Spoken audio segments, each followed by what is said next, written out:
우리가 어순이 다른 거를 너무 많이 알았고 그거에 대한 훈련을 많이 했음에도 불구하고 여전히 한국인의 영어가 어려운 이유는 이거 하나.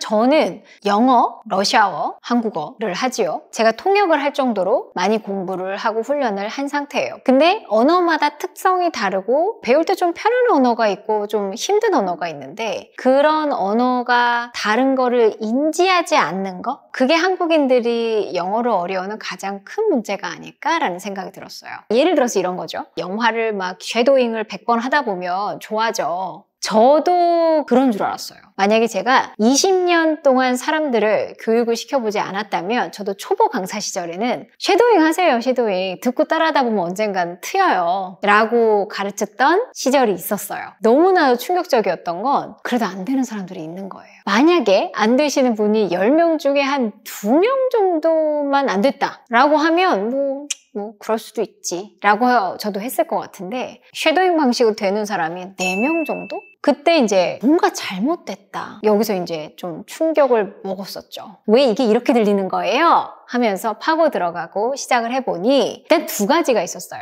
하나는 영어라는 특이한 점, 그리고 사람마다 다른 특징. 이 2가지를 생각을 해야 되는구나를 교육을 통해서 알게 되었습니다. 제가 만약에 수천 명, 수만 명을 가르치지 않았다면 사실 절대 몰랐을 거예요. 영어와 한국어는 너무 다르다를 우리가 인지를 해야 됩니다. 여러분 일본어를 한번 생각해 볼게요. 우리 일본어는 배워본 적은 없는데 나는 그냥 애니메이션 덕후 되다 보니까 내가 읽고 쓰는 건 못하는데 듣고 말하는 건 돼. 이런 분들 주변에 굉장히 많지 않아요? 그리고 잘 모르지만 왠지 이해도 되는 것 같고. 이게 왜 가능하냐면 한국어랑 언어의 유사성이 너무너무 비슷해서. 혹시 이런 영상 본 적 있으세요? 미국인들이 어떤 언어를 배우는데 필요한 시간을 그 언어마다 순위를 매긴 게 있어요. 근데 여기를 보면 한국어의 순위가 굉장히 뒤에 있다는 걸 알 수가 있어요. 그만큼 어렵다. 언어의 유사성이 너무 떨어지니까. 우린 여기서 힌트를 얻을 수가 있어요. 뭐가 달라? 그 다른 부분만 채워주면은 영어가 일본어처럼 느껴지지 않을까? 여기서 출발을 한 거예요. 영어가 뭐가 달라? 맞아요. 어순이 달라. 그래서 그거에 대한 훈련이 반드시 돼야 됩니다. 근데 여기서 우리가 놓친 게 하나가 있어요. 우리가 어순이 다른 거를 너무 많이 알았고 그거에 대한 훈련을 많이 했음에도 불구하고 여전히 한국인의 영어가 어려운 이유는 이거 하나, 소리에 다른 점이에요. 너무너무 다르다는 걸 우리가 알아야 돼요. 영어로 치면 그 음소 하나하나 각각이 겹치는 소리가 하나도 없어요. 이게 너무 중요한 포인트예요. 아기 때부터 엄마 소리를 듣고 주변의 소리를 들으면서 한국어의 소리값이 뇌에 다 입력이 되어 있어요. 그런데 영어의 소리는 입력이 되어 있지 않아요. 그러다 보니 내 뇌에서 이 소리는 노이즈야, 필터 처리해. 그래서 들어오질 못하고 자꾸 여기서 튕겨나가는 거예요. 영어의 소리값을 넣어주는 훈련을 해야 됩니다. 그래야 그 다음부터 들리기 시작해요. 들려야 말을 해요. 이게 언어의 기본이에요. 혹시 이런 얘기 들어보셨어요? 미국에 평생 살았어요 하시는 분들 중에 영어를 못 하시는 분들은 너무 많아요. 평생 살았는데. 그런데 스페인 쪽에 평생 살았는데 스페인어를 못 하시는 분들은 거의 없어요. 일본어는 영어랑 어순이 다르니까. 근데 스페인어와 영어는 어순이 같네요. 그리고 비슷한 단어들도 너무 많아요. 그렇다면 왜 스페인 쪽에서는 한국 사람들이 어느 정도 살면 그 언어를 잘할 수가 있게 될까요? 그 차이가 소리예요. 스페인어는요, 글자 그대로 다 소리가 납니다. 에스파뇰. 그냥 그대로 소리가 나요. 일본어도요, 하지메 마시테, 와타시와 글자 그대로 소리가 나요. 그에 비해 영어는 글자 그대로 소리가 나오지가 않습니다. 먹히는 소리가 있고 들리는 소리가 있어요. 강세 리듬이라는 게 있다고 하죠. 먹히는 소리와 들리는 소리가 있기 때문에 안 들려. 뭘 들려야 배워서 말을 하죠. 이게 언어의 기본인데. 그래서 아무리 그 어떤 걸 공부를 해도 아무리 표현을 그렇게 주구장창 외워도 들리지 않고 말할 수 없는 이유는 바로 그 소리, 이 소리를 배워야 된다. 근데 그 배우는 방식이 그냥 쉐도잉은 아니라는 거예요. 그냥 쉐도잉으로 듣고 따라하고 해서 할 수 있는 사람은 전 세계 20%밖에 없습니다. 귀가 밝은 사람들. 보통 청각형이라고 합니다. 그런데 시각형, 눈으로 정보를 받아들이는 사람. 체각형 몸으로 정보를 받아들인 사람의 편한 80%는 섀도우 영어로는 쉽지가 않아요. 그래서 음속 하나하나의 값을 훈련시켜주는, 소리값을 훈련시켜주는 방법이 필요하다. 이런 방송을 한 적이 있어요. 살짝 볼까요? 미국 샌프란시스코에 있는 스톤허스트 초등학교. 이곳 학생들 상당수는 아프리카나 중남미 이민자 2세들입니다. 그렇다 보니 학교엔 말을 잘 못하는 학생들이 많습니다. 책을 못 읽는 아이들이 하는 방과 후 활동은 다름 아닌 이상한 소리가 계속 나는 컴퓨터 게임입니다. 이 프로그램은 영어 소리의 최소 단위를 빠르고 분명하게 구분할 수 있도록 도와줍니다. 이 프로그램은 과학자들이 언어장애가 있는 아이들을 위한 치료 프로그램으로 개발했습니다. 컴퓨터 기술을 이용해 영어의 최소 단위 소리를 늘려서 반복적으로 듣게 하는 겁니다.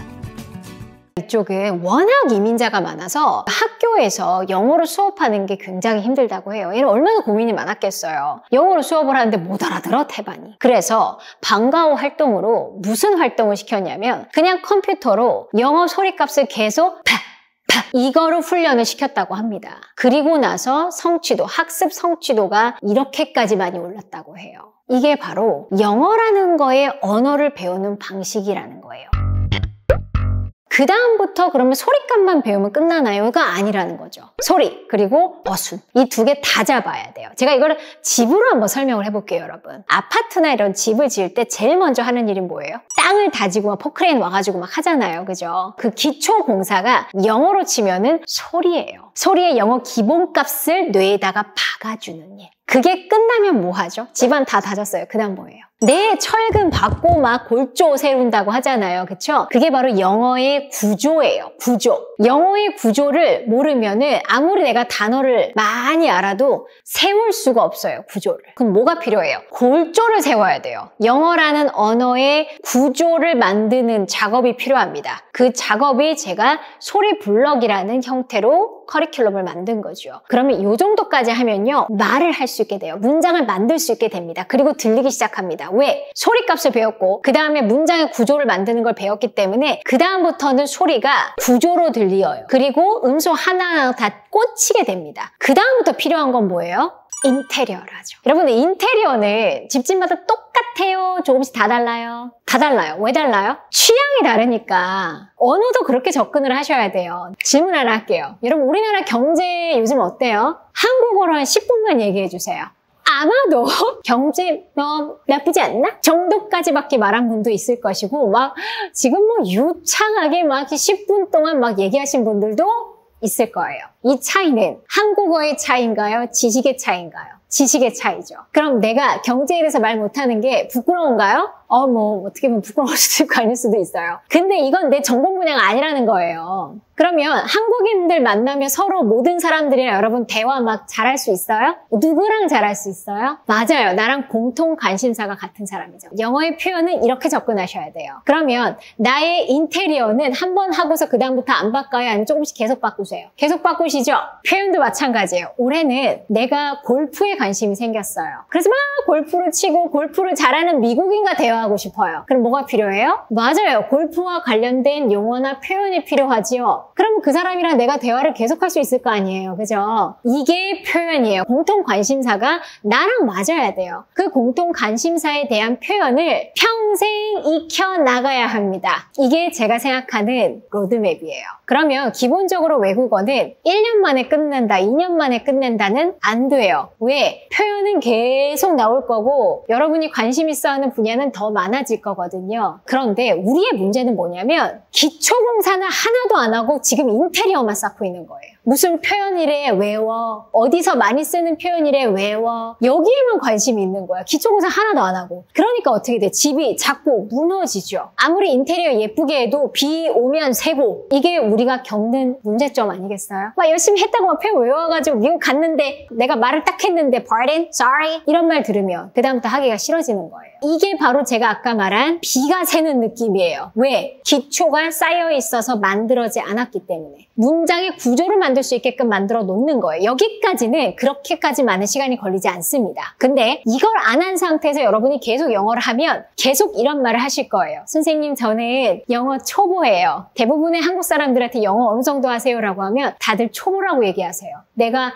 토익 900점이 넘어도 초보래. 표현은 막 되게 많이 하는데. 그래서 제가 생각하는 가장 중요한 거는 기초 공사를 먼저 제대로 세우자예요. 자, 여기까지 해놓으면 그 다음부터는 즐기면서 훈련하시는 거예요. 내가 초보 상태면 영어 재미없어서 할 수가 없어요. 빨리 초보에서 탈출해야 돼요. 지금 우리는 반대로 하고 있어요. 그러면 여러분은 계속 뭔가 부족한데, 여전히 안 되는데, 여전히 안 들리는데, 여전히 말이 안 나오는데, 구성을 못 하겠는데 이런 말이 나올 수밖에 없습니다. 저희 프로그램에 대입을 시키자면 소리를 먼저 튜닝을 합니다. 그래서 귀와 입에 영어의 소리값을 먼저 계속 훈련을 통해서 넣는 거예요. 그리고 나서 어순에 맞춘 블록 훈련이 필요한 거예요. 저희는 챌린지를 운영을 하거든요. 그래서 같은 관심사가 있는 분들끼리 해서 그 분야에 있는 표현들을 익숙하게 만드는 거. 이게 소리튠 영어가 만든 영어 학습의 전체 큰 로드맵이라고 생각하시면 돼요.